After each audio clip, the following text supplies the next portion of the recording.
Hi everyone and welcome to today's latest mix set build videos that I create for your enjoyment. Today's latest build is focusing on a strong elemental electric discharge lancer set using the Taroth Crest Thunder Lance, which, with its strong attacks and its very strong slash high thunder element, you'll become the embodiment of Kirin by the end of this, which I don't know if that's really a good thing or not, since most people hate you and others admire you, so I guess pick a poison.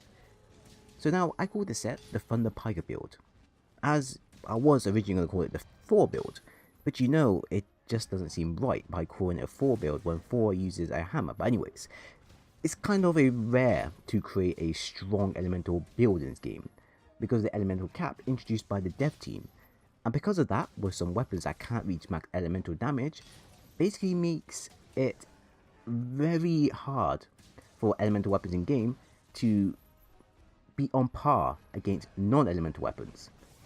Now, use elemental weapons are still fun and still fine to use and they're still viable, but 9 times out of 10, using a non-elemental weapon will be a lot more better because the damage is much more higher, and those weapons there don't have a damage cap compared to elementals. However, thanks to the Tower of Colby event, we were introduced to a bunch of reskinned weapons that had a few stat changes to make them even more stronger than their counterparts. And one of them was the Taroth Crest Thunder Lance, which comes with a whopping 600 thunder elements, plus more when you increase it with a thunder elemental skill, or jewel. Now I personally believe that this weapon is the strongest thunder lance in game, currently, just because of its thunder stat alone, and it's also pretty generous in terms of sharpness. Like, for many people who don't know, it has a bit of blue sharpness that you can extend, but its green sharpness is really long, enough to last you for an entirety of a fight. And I was genuinely lucky to grab this weapon at the end of the event before it disappeared. So I decided to play around with it, experiment with it, creating a build based around its strengths. And personally, this set here that I created will provide you the necessary damage from both attack and elements combined into one, and also provide you with a safety need in terms of surviving fights longer, such as having guard or medicine skills or even health up skills. Now, the skills I went with all focus around strengths the weapon excels in, to give you a good damaging lance capable of taking on any monster weak to lightning. I also augmented my weapon to have a health augmentation, so I can gain back health and be aggressive on the monster at the same time. But I also found that having an affinity aug instead of a health aug is also useful, if you want to hit around 90% affinity for the build. But with what I currently have here, I have around 100, but I only recommend you put an affinity onto your weapon if you don't have the following jewels that I have. So here are the following skills used. I have Thunder Attack 5 to max out the thunder damage on the weapon, which makes it lethal against monsters weak to thunder. Handicraft 1 for the small boost in sharpness, which is really more of a byproduct of having the Colby waste. Recovery Up 3 to allow me to gain more health back per hit when combined with a health augmentation. But if you're not using a health augmentation, then the skill will only be useful when you're using your potions, so it's more or less up to you to decide on whether to keep it or swap it out for something else. Free Element 3 to fully unlock the weapon from its hidden stat. Weakness Exploit 3 for that extra damage upon crits, and also because it's such a good skill that you can rarely miss out on. Guard 3 to allow us to block moves successfully without flinching or being moved.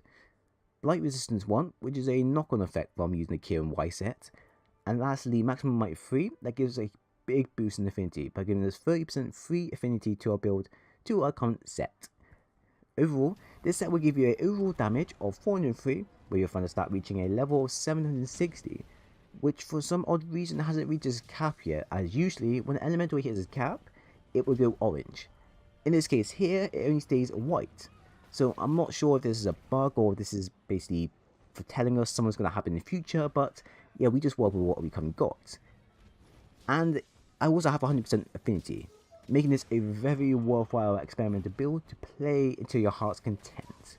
Now with this set here, you'll be able to take on any monster that is weak to lightning, which is pretty much half the monsters in game, and landing on just the monster's weak point will net you a lot of damage, ranging, from time to time, 50, 60, 70 or even 80 plus damage.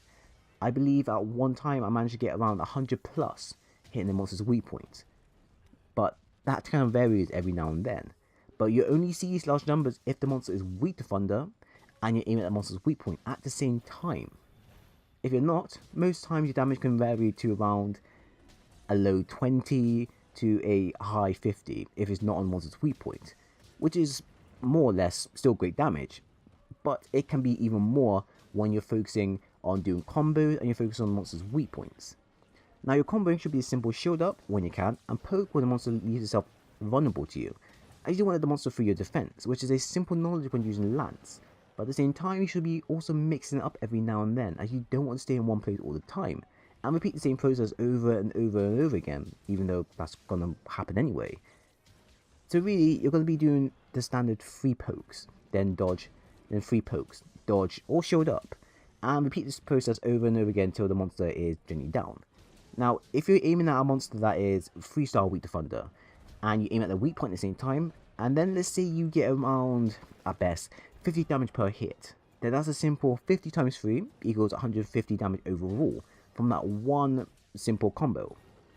Which, once you get the hang of the combo and the flow of lancing, this can add up to be much more bigger numbers, as you'll be able to dodge and weave out the monster's attack much more efficiently, block when you can, and then it will allow you to be more aggressive. So in less times you'll be losing your shield less times, and dodging wise you'll be getting so flexible to the point of where you probably won't even need to use your shield at all. You can dodge a monster's move. That means you can have more uptime. More uptime means more damage, and more damage means, I guess, better runs, if that's your thing. I would also highly recommend you use a Master the Art of Lance charge attack to close the gap when tackling monsters. This here will allow you to do a bit of damage to the monster, but mainly close the gap so you can pull off damage much more quicker and efficiently, like you currently see me doing in the video. Also, while you're at it, do dodge when you're not blocking, as a Lance dodging move is really good when you know how to time it properly, as it can give you more uptime compared to when you're blocking instead. But like many things, it varies at time, as you won't always be able to pull this move off successfully, so do tread carefully. And that, everyone, is how you create a mighty fine lightning lance build, 100% crit, 100% fancy, and 100% amazing at taking on any monster that is weak to thunder. This here will make you feel as if you were 4, again, but only if you use a hammer instead of a lance, and he didn't look as if he chucked on a bunch of armor and called it a day. We'll probably just call this a younger version of 4 when he was having an identity crisis at will. Now, if you enjoy the content, then do leave a like and a sub, as I would appreciate it a lot if you do. But once again, thank you for watching, and I hope to see you again soon.